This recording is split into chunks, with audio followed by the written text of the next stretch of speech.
the heck? Oh, whoops, shoot, I forgot again. Wait a minute, where's my, oh yeah, here. Hold it. These are going to go with your sky. Look at this. Oh, never mind. Blue glasses to go with your blue. Wait a minute. That's a color image. What the heck?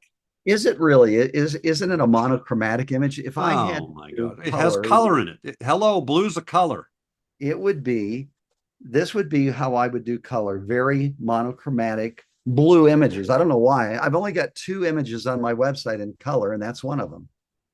I love how we do this to make people see Yeah. our images.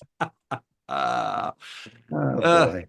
well, anyway, so here's what's on my mind today. Photo heroes.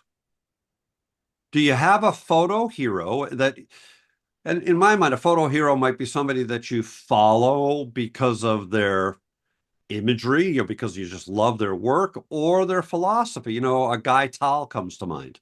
A lot Mhm. of people love Guy Tal, and he's a super photographer and a very deep thinker, very deep thinker. And he writes really great books about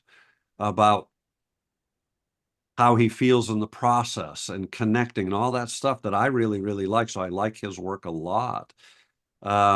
People He might makes fall, me feel inadequate. yeah, like our last show. Yeah, that's true. Yeah. Because his ability with words, right? Yeah. Yes. Yes.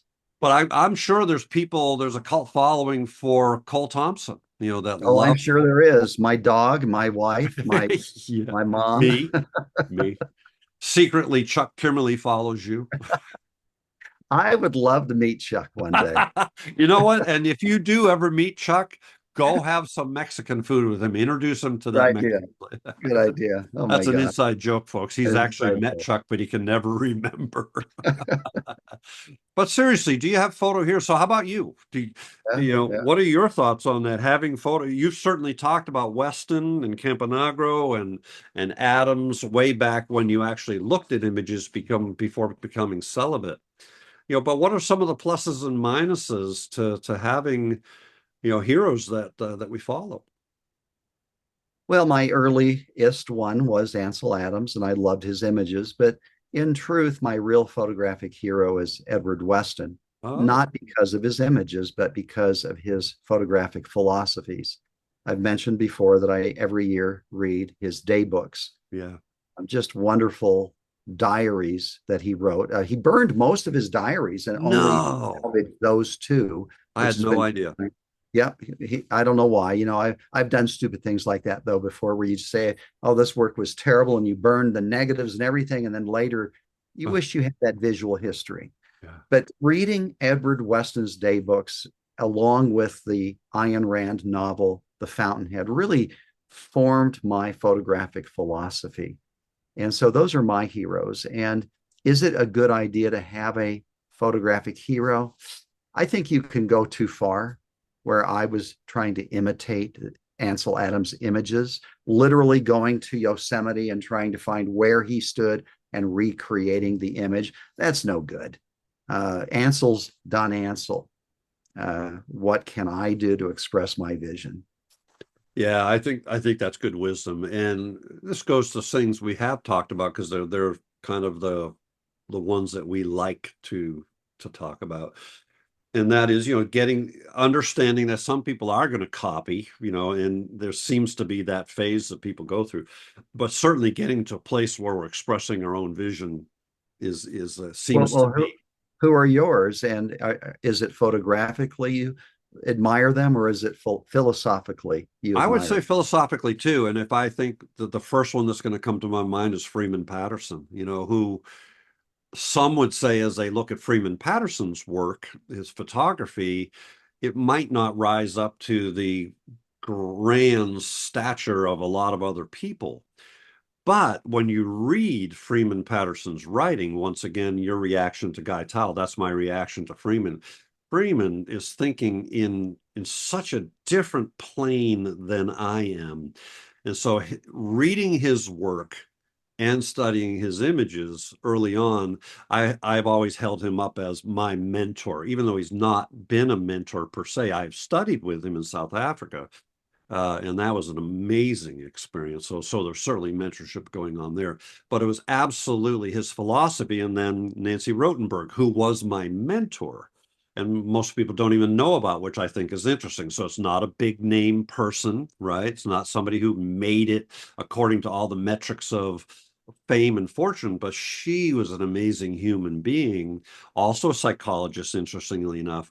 But it was her photography and the creative life book that changed my life. And by the way, to plug that, her daughter has made that book available and reprinted it with my help. I'll take a little credit there. We made sure that happened again, because that book, of all the books I own, is the most important book I own. It's a Photography and the Creative Life by Nancy Rothenberg.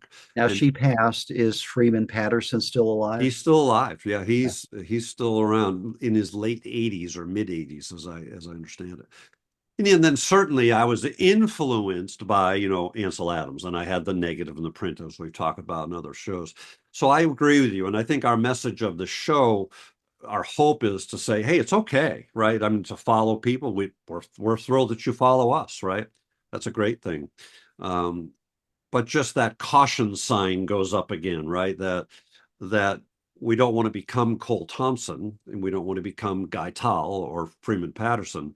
And so it's good to have people that we admire, and especially on the philosophy side, for me more so than the image side.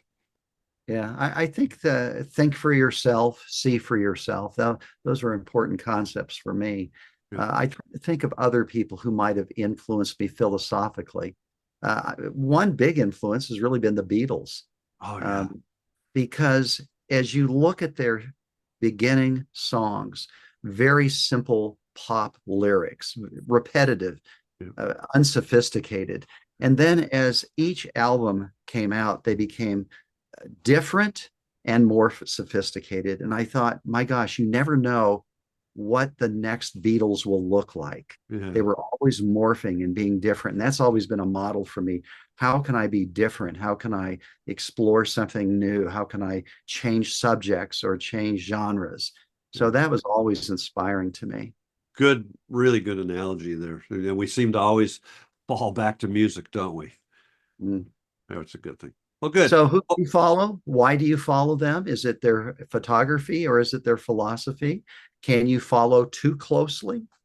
Can you become a groupie, following the Grateful Dead and becoming little Grateful Deads, or is Deadheads. it a good influence? Yeah. Good. All right. Good discussion. See you next time, bud. Okay.